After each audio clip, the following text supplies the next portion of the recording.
Yan guys, gisunod din ako sa bitlog ang bahaw, di ba? Ang bahaw na gabi guys, daghan-daghan man ya. Mahal ba kayong bugas no? Muna nga kita inahan, nung nahunaon siya nato nga makaon jud na siya. So, ako na lang siyang gikuan guys,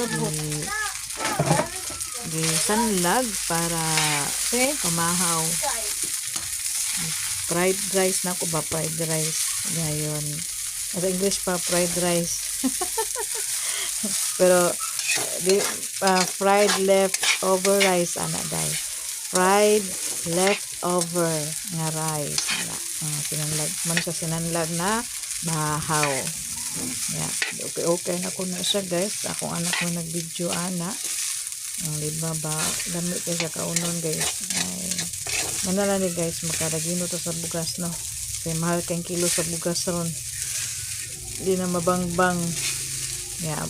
Sa nawahi di kog lunod sa itlogan na guys. Kaya dapat ang to.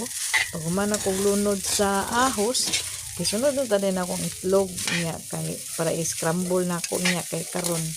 Nauna man akong kanon kay nasunog naman ang ahos guys. Ako kapangadam kay ano, pati jud pag nawa dugay may nakalihok nga klase pa ko mga bata. Tara guys, panganan ako na siya itlog guys. Duwahi lang ako gipadapin ako makan on din butang na ko ang itlog sa tunga din mo na nga nagkad kay kuha na ko kay okay ko nagtaman kay para makuha ng itlog. Tara guys, nasa itlog na. O diba? Fried rice with egg, guys. Thank you for watching. See you in my next live.